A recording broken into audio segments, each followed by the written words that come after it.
Cet homme a sauvé un crocodile de la mort. Des années plus tard, l'inattendu s'est produit. Certains des animaux les plus dangereux de la planète se trouvent dans l'eau.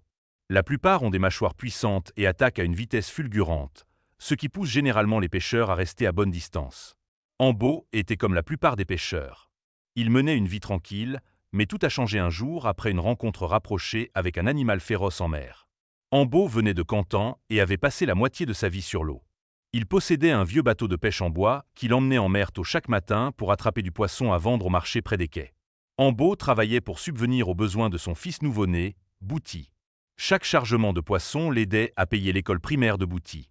Il ne voulait pas que Bouti devienne pêcheur comme lui lorsqu'il était jeune. Ambo travaillait seul. Il devait préparer les appâts, les lignes de pêche et mettre son bateau à l'eau chaque matin, ce qui n'était pas une tâche facile. Il vivait près de la rivière et gardait son petit bateau à proximité. Chaque jour, il devait naviguer sur une rivière étroite pendant 10 minutes avant qu'elle ne se jette dans une partie calme de la mer. Un matin tranquille, lorsqu'il atteignit la mer, il se sentait apaisé. Le soleil se cachait encore derrière l'horizon alors qu'Ambo pagayait jusqu'à l'un de ses endroits préférés. Il était arrivé avant les autres pêcheurs, ce qu'il appréciait. Mais s'il avait su ce qu'il attendait dans l'eau ce jour-là, il ne serait peut-être jamais monté dans son bateau. Ambo avait grandi sur les îles Bantons, qu'il avait vu se transformer en petite ville au fil des années. Lorsqu'il était encore enfant, il passait des heures avec son père dans leur bateau sans croiser âme qui vive. Aujourd'hui, il pouvait voir au loin de grands bateaux transportant du charbon et des matériaux vers l'île. Cela signifiait plus d'argent pour l'économie locale, mais aussi plus de pollution dans la rivière. Beaucoup de choses avaient changé, mais il essayait de ne pas s'en laisser affecter. Ambo se sentait toujours connecté à sa ville natale à travers les poissons et les animaux de la mer. Même pendant ses jours de repos, il aimait nager près du récif et découvrir de nouveaux poissons. Il avait remarqué que les animaux les plus surprenants venaient à vous lorsque vous ne les cherchiez pas. Après avoir arrêté son bateau et installé ses lignes, Ambo était prêt à s'asseoir et à regarder le lever du soleil. Mais il n'eut pas le temps de se détendre. Quelque chose dans l'eau s'apprêtait à changer sa vie. L'une de ses lignes de pêche fut soudain tirée brusquement vers la gauche. Ambo se pencha au bord du bateau et pensa qu'il s'agissait probablement d'un gros poisson, mais il aperçut l'ombre de quelque chose qui passait sous le bateau. Cela semblait trop pointu et trop gros pour être un poisson. Alors que l'ombre tirait sur la ligne de pêche, elle finit par emporter la canne à pêche dans l'eau. Ambo réagit trop lentement et ne put l'attraper à temps. Son bateau se mit à tanguer d'un côté à l'autre, et il tenta de le stabiliser. À ce moment-là, un corps massif de couleur verte surgit de l'eau. Entre les éclaboussures, Ambo aperçut des dents pointues et même une peau qui semblait rugueuse. Il comprit qu'il s'agissait d'un crocodile. Il en avait déjà vu dans des eaux plus peu profondes, mais jamais aussi loin des marécages. Ambo remarqua aussi que ce n'était pas un crocodile adulte. Il mesurait environ 1 mètre. En le regardant se débattre dans l'eau, il vit qu'un grand sac plastique était coincé dans sa gueule. L'animal tentait d'ouvrir ses mâchoires, mais il semblait s'étouffer. Sans réfléchir, Ambo sauta sur le crocodile dangereux et commença à lui ouvrir la gueule avec ses mains. Tous deux allaient et venaient sous l'eau alors que le petit pêcheur luttait avec le prédateur. Mais des années à tirer son bateau sur la rivière avaient rendu Ambo fort. En quelques secondes, il réussit à retirer le sac plastique de la gueule du crocodile, sauvant ainsi l'animal d'une mort certaine. Il repoussa ensuite le crocodile avec ses pieds pour se donner juste assez de temps pour regagner le bateau. Le crocodile se retourna vers Ambo, et tous deux restèrent figés un instant. L'animal s'éloigna rapidement à la nage. Ambo venait de vivre un moment qu'il n'oublierait jamais. Il remonta dans son bateau, essorra ses vêtements mouillés, encore incrédule de ce qui venait de se passer. Son adrénaline était toujours à son maximum, et il lui fallut un moment pour se calmer. Mais alors qu'il reprenait son souffle, il se rendit compte que la journée n'était pas terminée. Il ignorait que les événements allaient devenir encore plus étranges.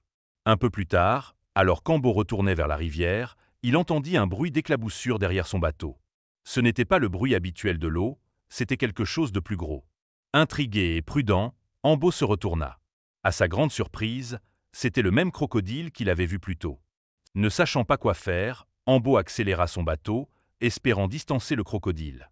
Mais, à sa grande surprise, le crocodile nagea à côté du bateau sans effort.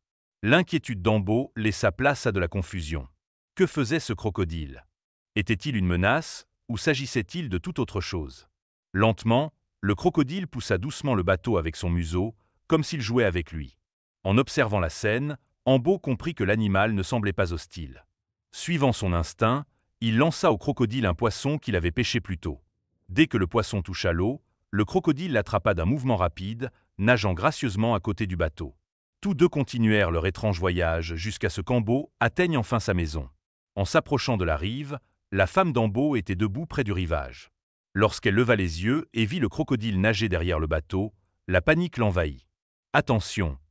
cria-t-elle. « Il y a un crocodile juste là. » Mais Ambo la rassura avec un sourire calme, lui disant que tout allait bien. Elle n'en croyait pas ses yeux jusqu'à ce qu'Ambo arrête le bateau.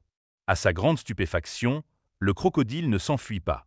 Au lieu de cela, il nagea doucement jusqu'à Ambo et sa femme, presque comme s'il les reconnaissait. Ambo, qui avait observé le crocodile de près, tendit un autre poisson à sa femme. Cette fois, ils étaient presque assez proches pour se toucher. Après quelques minutes passées à nager dans la rivière, le crocodile s'éloigna doucement dans les profondeurs de l'eau. Pour Ambo et sa femme, cette expérience semblait extraordinaire, comme un événement unique dans une vie. Mais ils ne savaient pas que l'histoire ne faisait que commencer. Les années passèrent, et la vie reprit son cours. Cependant, un jour, la femme d'Ambo l'appela avec une nouvelle excitante pendant qu'il était en voyage. Elle expliqua que le crocodile, celui qu'ils avaient vu des années auparavant, était revenu. Il semblait chercher Ambo. Comme il n'était pas à la maison, sa femme avait nourri le crocodile, tout comme leur voisin, qui avait entendu l'histoire des années auparavant. Ambo n'en revenait pas. Il était à la fois excité et curieux de voir si c'était vraiment le même crocodile. Le lendemain, lorsqu'il rentra chez lui, il retrouva le crocodile. Il était là, l'attendant dans une partie peu profonde de la rivière. Ils se saluèrent comme si le temps n'avait pas passé. Cette fois, Ambo avait du mal à croire ce qu'il voyait. Le crocodile n'était plus le petit animal dont il se souvenait. Elle avait grandi pour devenir un adulte à part entière, mesurant 7 mètres, 23 pieds, de la tête à la queue. Malgré sa taille imposante, son affection pour Ambo restait inchangée. Il était évident qu'elle se souvenait de l'homme qui lui avait sauvé la vie. Ambo l'avait toujours appelée Risa. Maintenant qu'elle était revenue, leur lien était encore plus fort. Risa nageait souvent jusqu'à la maison d'Ambo, à la recherche de son ami. Et bien sûr, de quelque chose à manger. Quand elle n'apparaissait pas, Ambo faisait quelque chose d'inattendu. Il prenait son bateau et partait la chercher dans la rivière, comme n'importe quel propriétaire ferait si son chien ou son chat venait à disparaître. Ambo parcourait la rivière jusqu'à ce qu'il la trouve. Une fois qu'il la retrouvait, il la nourrissait, parfois avec un poisson, parfois avec 3 poulets. Risa semblait toujours satisfaite après avoir mangé. Elle retournait ensuite dans la rivière, disparaissant dans la nature sauvage.